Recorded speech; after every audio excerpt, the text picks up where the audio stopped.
साल का report card के कुछ ही घंटों में उन्होंने देश में जिस प्रकार से पेट्रोल के दाम बढ़ा दिए, ये दिल्ली सरकार की शासन चलाने की नाकामयाबी का जीता जागता सबूत है। देश की जनता के अंदर भारी आक्रोश है और इसके कारण और भी चीजों पर बहुत बड़ा बोझ होने वाला है, सरकार पर भी बहुत बड़ा बोझ होने वाला है। मैं आशा करूंगा कि प्रधानमंत्री जी देश की स्थिति को गंभीरता से लें और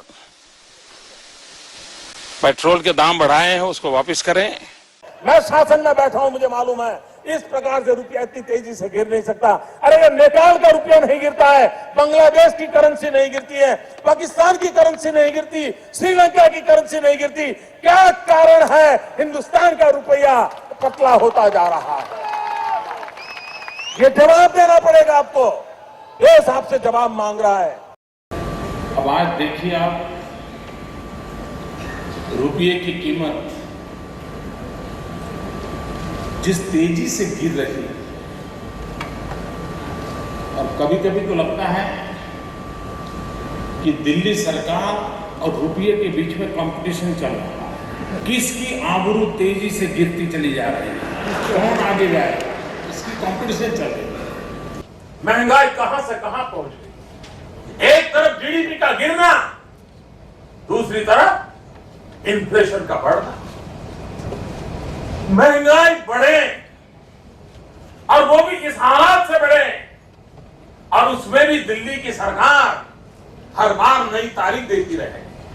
आपने सुना होगा, एक साल पहले हर 3-4 महीने के बाद प्रधानमंत्री की डेट देते थे, फलानी तारीख के बाद महंगाई कम हो जाएगी, फसल के बाद महंगाई कम हो जाएगी, बजट के बाद महंगाई कम हो जाएगी, दिवाली के बाद महंगाई कम हो जाएगी। यही कहते रहे, देश में सुना है। और जिस दिन मीडिया का मूड कर जाएगा, वो पुराने सारे उनके बाइक निकालने करके दिखाएंगे।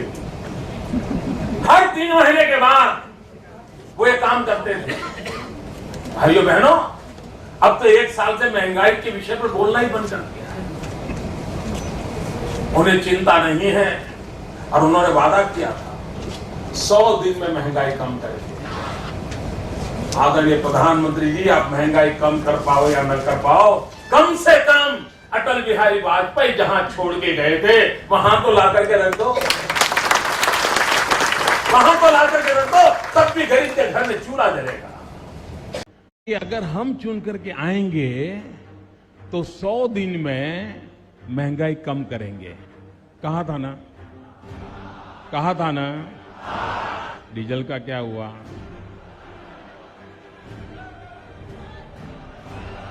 पेट्रोल का क्या हुआ? मित्रों, गैस हो, पेट्रोल हो, डीजल हो, हर प्रकार से महंगाई बढ़ रही है कि नहीं बढ़ रही है? लोग शर्त लगा रहे थे कि सचिन की सेंचुरी लगेगी कि प्याज के दाम की सेंचुरी लगेगी। ये तो आपने महंगाई का हाल करके रखा है मेरे भाइयों। आज प्रधानमंत्री यहां आए थे, लेकिन प्रधानमंत्री महंगाई का मां बोलने के लिए तैयार नहीं है। इनका अहंकार इतना है, महंगाई के लिए एक शब्द बोलने को तैयार नहीं है। मरो तो मरो, आपका नसीब। अरे गरीब के घर में चूल्हा नहीं जलता है, बच्चा रात रात रोता है, मां आंसू पी के सोती है, और देश के नेताओं को गरीब की परवाह तक नहीं। पेट्रोल के दाम कम हुए कि नहीं हुए? ऐसे नहीं, पूरी ताकत से बताइए। पेट्रोल के दाम कम हुए कि नहीं हुए? डीजल के दाम कम हुए कि नहीं हुए? आपके जेब में थोड़ा बहुत पैसा बचने लगा कि नहीं बचने लगा? 10 करोड़ नौजवान को रोजगार देंगे। मैं जरा नौजवानों को पूछता हूँ, क्या दिल्ली सरकार ने आपको रोजगार दिया है? पूरी ताकत से बताओ, रोजगार दिया है? आपके गांव में किसी को दिया है? आपके परिवार के किसी को दिया है? आपके यार दोस्तों को दिया है? और उसके बाद भी फिर अभी कह रहे हैं कि हम 10 करोड़ को रोजगार देंगे। भाइयों बहनों, वादा तोड़ा है कि नहीं तोड़ा है? भाइयों बहनों, जिसने आपसे वादा तोड़ा उनसे नाता तोड़ो, ये मैं आपको कहने के लिए आया हूं। मेरे कांकेर के भाइयों बहनों, मुझे बताइए, ये हमारी चोरी किया हुआ पैसा वापस आना चाहिए कि नहीं आना चाहिए?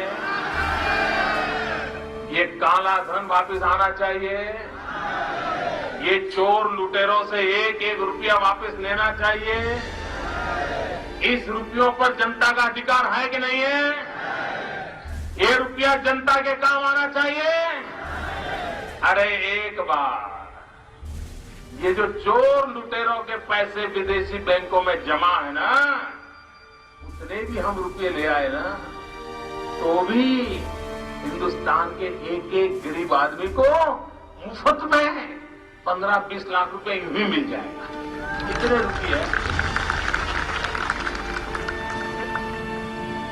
ये हमारे एमपी साहब कह रहे थे रेलवे लाइन, ये काला धन वापिस आ जाए, जहां चाहो वहां रेलवे कर सकते हो। ये लूट चलाइए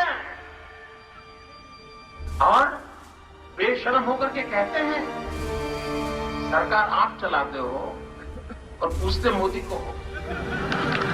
विरोधी हैं वो कहते हैं कि पीएम बार बार Balakot, surgical strike, air strike का जिक्र इसलिए करते हैं क्योंकि वो लोगों का ध्यान रोजगार, एग्रेरियन डिस्ट्रेस, किसानों की हालत, इन तरह की चीजों से भटकाना चाहते हैं। आप इस आरोप को कैसे देखते हैं? सवाल कांग्रेस को पूछना चाहिए। जिस दिन भारतीय जनता पार्टी को मौका मिलेगा, एक एक पाई हिंदुस्तान की वापस लाई जाएगी और हिंदुस्तान के गरीबों के लिए काम लाई जाएगी। ये जनता के पैसे हैं, गरीब के पैसे हैं। हमारा किसान खेत में मजदूरी करता है, उससे निकला हुआ धन है, वो धन पर हिंदुस्तान का अधिकार है, हिंदुस्तान के कोटि कोटि गरीबों का अधिकार है और उनको वो धन मिलना चाहिए। ये हम संकल्प करते। हमने तय किया है जितने लोग विधानसभा में चुन करके आए हैं, जितने लोग पार्लियामेंट में चुन करके आए हैं, उनके जितने भी पेंडिंग केसेस होंगे, जितने भी आपराधिक मामले होंगे, उन सारे के सारे मामलों के लिए अलग कोर्ट की रचनाएं की जाएगी। सुप्रीम कोर्ट की निगरानी में सारा काम चलाया जाएगा और 1 साल के भीतर भीतर दूध का दूध, पानी का पानी हो जाए। जो अपराधी हैं लेकिन राजनीति में आगे बढ़ चुके हैं, वो जेल जाएं। एक शुद्धि की शुरुआत हो। लेकिन सच ये है कि साल 2014 के चुनाव में चुनकर आए क्रिमिनल बैकग्राउंड के नेताओं को सजा दिलाना तो दूर, ऐसे नेताओं को साल 2019 के चुनाव में सबसे अधिक टिकट देने वाले नरेंद्र मोदी ही थे। 28 में किसान की आय दोगुना करने के लिए एक के बाद एक कदम उठाए। राज्य सरकारें भी इस काम को पूरा करने के लिए पूरी शक्ति से काम में जुटे।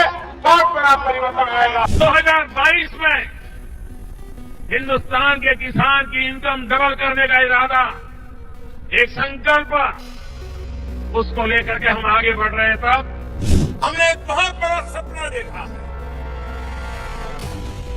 और ये सपना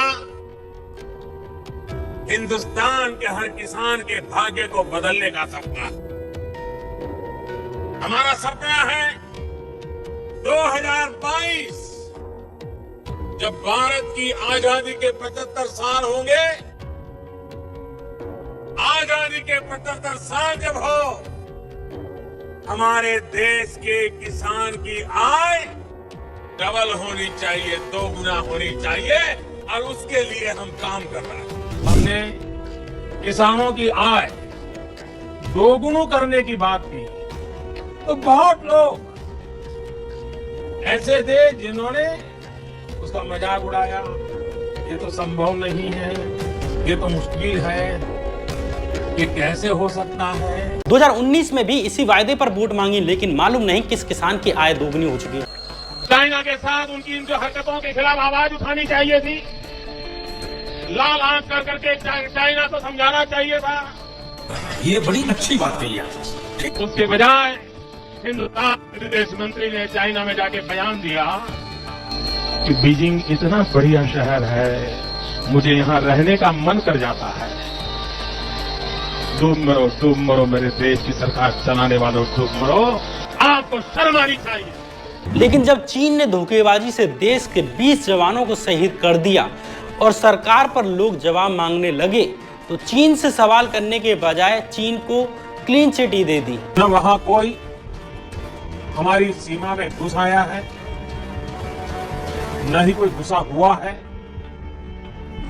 न ही हमारी कोई पोस्ट किसी दूसरे के कब्जे में है।